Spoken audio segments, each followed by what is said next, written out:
Good morning, everyone. I recently upgraded the boot drive on my media server from a 960 Evo to a 970 Evo.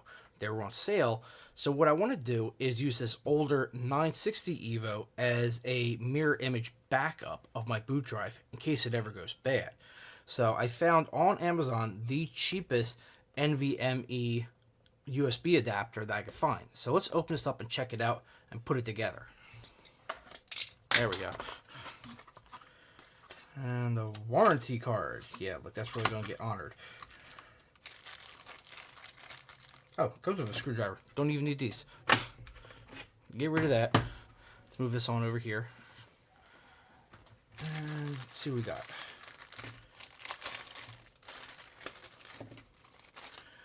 Okay, we got thermal pad material. This is a USB-A to USB-C adapter. And the little thing that holds down the actual NVMe card on the end here. We have a USB-C to USB 3 version A cable, probably what, 8 inches or so, I would guess. Where's my thing?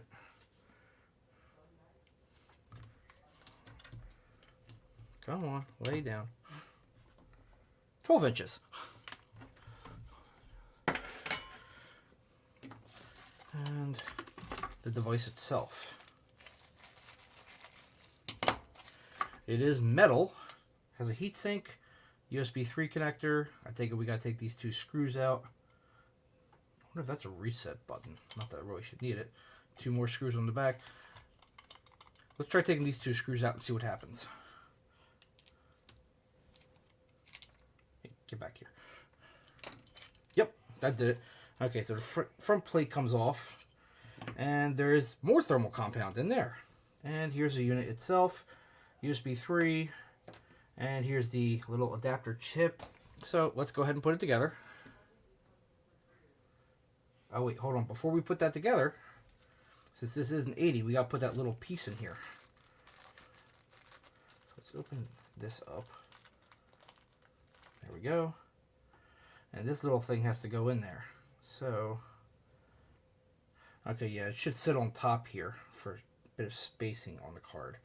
So, let's take this. Yeah, that's not going to work that way. Okay, so, let's try this again. Ignore the whirring from the cat box. So, what we got to do is insert the card right in there. Then put this little puppy right here. Yep. And now put the screw in.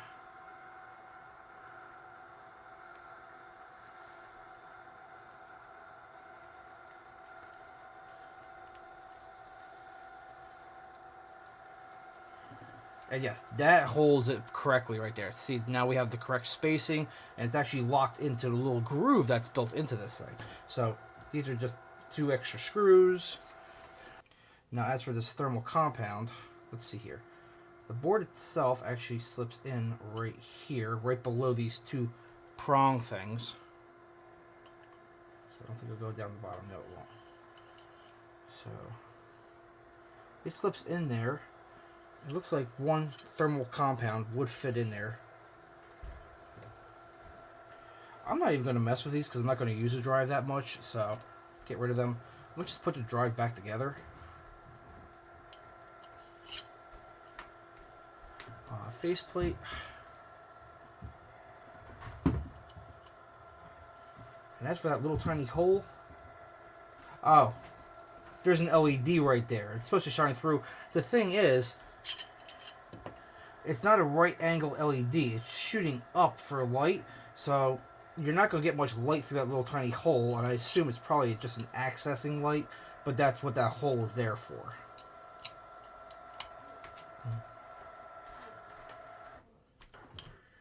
It would have been nice if this little screwdriver was magnetic. It would make this a little easier, but not a big deal. What do you expect? I think this thing cost me, what, $25 or $26?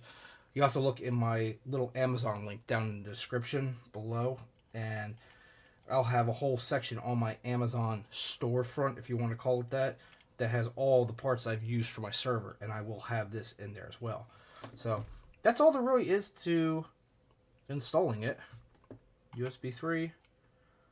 Wow, that USB 3 is like really freaking loose. That like beyond sucks. Oh wait, hold on. There's a clip. You got to press it harder. Oh yeah, now it's in there good. Okay. Can you tell I haven't used that much USB-C stuff? Yeah, once it's in there, no, it's not going anywhere. My mistake. I'm not used to it. Okay, so let's go up to the server now, and I'm hoping that I will be able to treat this just as a regular NVMe drive on the motherboard or in a PCIe slot, and we'll be able to do a direct copy clone of the 970 Pro that's already in there using a boot disk for CloneZilla. So let's go upstairs and try that. Okay, so I got my CloneZilla bootable USB pen drive. We're going to plug that in.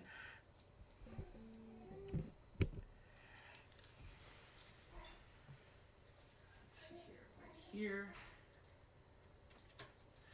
Then we're going to take the drive we just put together, plug that into the other USB 3 port.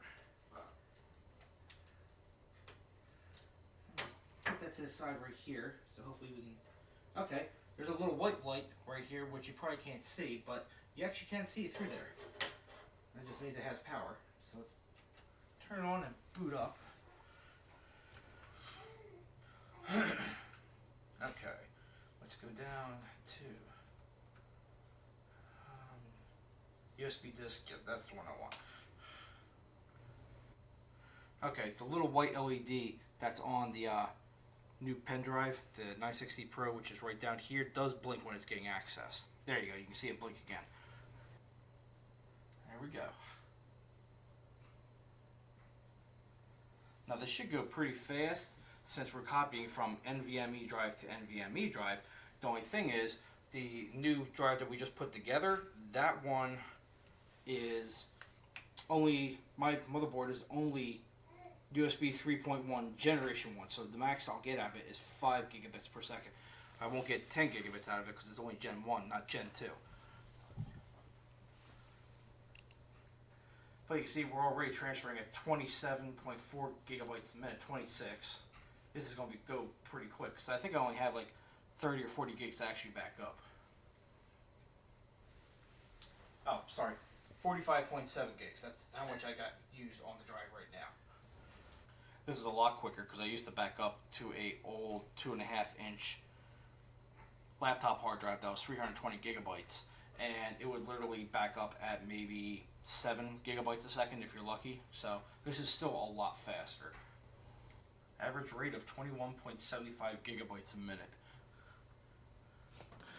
Okay, so as you saw on the TV, it worked perfectly fine. I checked it on my laptop, and it does have all 3 partitions for Open Media Vault. The main, the swap, and something else. But it worked perfectly. The only thing you can't access on the drive is the smart data, which honestly, I don't think any of these USB adapters will allow you to get to the smart data. But this will work perfectly because if the 970 Evo ever dies, all I have to do is open this up real quick and swap out one NVMe drive for the other, and within 10 minutes my server is back up again within the last time I backed this up. So thanks for watching. If you liked it, thumbs up please. If you didn't like it, yeah, you can do that too. I will have down in the description the link for my Amazon store front, if you want to call it that. This will be inside the section for the media server. If you want to find it, I think it's like $30 or so. It's the cheapest one I could find on Amazon at the time. And I'll see you next video.